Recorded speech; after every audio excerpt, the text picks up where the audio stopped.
викна и ми се заканува. Ки ти ја скинам вратот, ки ти го скинам под мишка, ки ти го ставам. Не ставаш мене. Дали ме виде кога ме бркаше? Дали виде по ходници кога трчеше? Закани, навреди и пцовки пред очите на основците од Владо Тасевски. Поранешна директорка, сега наставничка, обвинува дека е физички и вербално нападната од директорката и од професорката по историја. Вели дека денеска добила закани по живот поради стар спор помеѓу нив. Многу сум вознемирена. Втора смена бев на работа, влегов во училница, децата ги подготвив за да одат на храна, значи во трпезарија.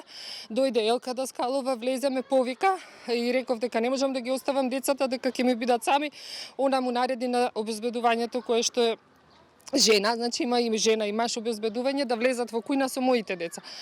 Ме повика кај нејзе во канцеларија без да знам, јас отидов, внатре ја видов колешката Катерина Божиновска, која предава историја исто во училиште, инаку она беше поранешен член на училишен одбор кога јас бев директор во училиште.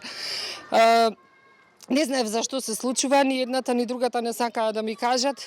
Веднаш Катерина Божиновска почна со погрдни зборови, со навреди, со напади, со мафтање на раце, дека ќе ми го скине гркланот, дека ќе ми го скине вратот, ќе ми го стави под мишка, дека сум секаква, значи со најгрди и можни зборови. Јас и се обратив на Елка, зошто ова ми го прават, дали ова уште една хајка против мене, затоа што ние водевме судски спор во училиште, како директор бев разрешена, па имав отказ од истава директорка, судот ме врати назад. Меѓутоа, Катерина Божиновска беше нејзин човек кој што секогаш на сите одлуки нејзини потпишуваше и секогаш работеше во нејзин интерес. Ги прашав дали ова уште една хајка против мене после толку години. Тие двете се погледнаа, ништо не ми рекоа, значи не ми кажаа зошто е таков напад, зошто е тој напад. Јас не може веќе да го издржам тој притисок и тие навреди. Станав од канцеларијата, бидејќи немаше никој друг во канцеларијата. Станав и си заминав во кујна кај што ми се учениците.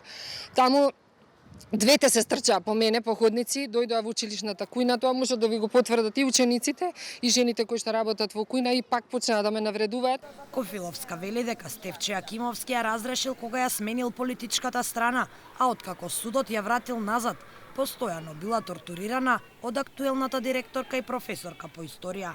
Почна исто така да ми се заканува дека јас сум била најголема и сум одела во партија и сум молела да ме стават за директор, но она тоа немала да го дозволи и дека сум била дебела, дека стомакот ми бил виснат, дека сум била секако, значи срам ми е да ги употребувам тие зборови од еден наставник кој што работел толку години во ова училиште, со такви навреди да се обраќа на друг наставник на работно место пред група на деца кои што ме гледаа сите, не знаеа што се случува. Не знаев ни ја што се случува. Верувајте ми, затоа ве повика, веќе оваа агонија не се трпи. Со години ме пријавувала и во полиција и фалсификат правеа во главните книги за да ме наместат, за да ми избркаат од работа, за да судот не ме врати на работа само за Елка да седне да биде директор. Ако нека биде директор, меѓутоа ова е нечовечно.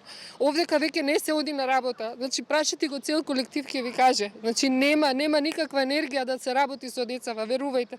По овој настан Кофиловска повикала полиција. Речиси 2 часа полицијата разговараше со директорката на основното училиште Владо Тасевски и со професорката по историја. Иако директорката преку училишното обезбедување ни најави дека ќе ни даде изјава по заминувањето на полицијата, сепак се предомисли и тоа не се случи. Ни порача одговори да бараме во општина Карпош. Од општина Карпош ги осудуваат денешните настани и вела дека учениците не смеат да бидат сведоци на кавги помеѓу наставниот кадар, ниту пак на изјави и комуникација која е под секое човечко достоинство и култура. По денешниот инцидент се преземаат активности за лоцирање на одговорноста со цел да се спречат идни вакви случувања во било кое училиште или градинка на територијата на Карпош. Како првична мерка, несоодветниот кадар ќе биде отстранет од одржување на настава и од едукација на деца. Нема да биде толерирано ниту едно поведение кое е на штета на учениците, родителите, наставата во училиштата. И професорката по историја Катерина Божиновска во телефонски разговор рече дека ќе поразговара со нас, но откако полицијата си замина, повеќе не ни одговори на телефонските повици. Нашата екипа зад камерите поразговара и со учениците за однесувањето на професорките, основците на кои им предаваат Кофиловска и Божиновска. Вела дека ниту едната, ниту другата не се однесуваат недолично на часовите и дека двете имаат коректен однос со нив.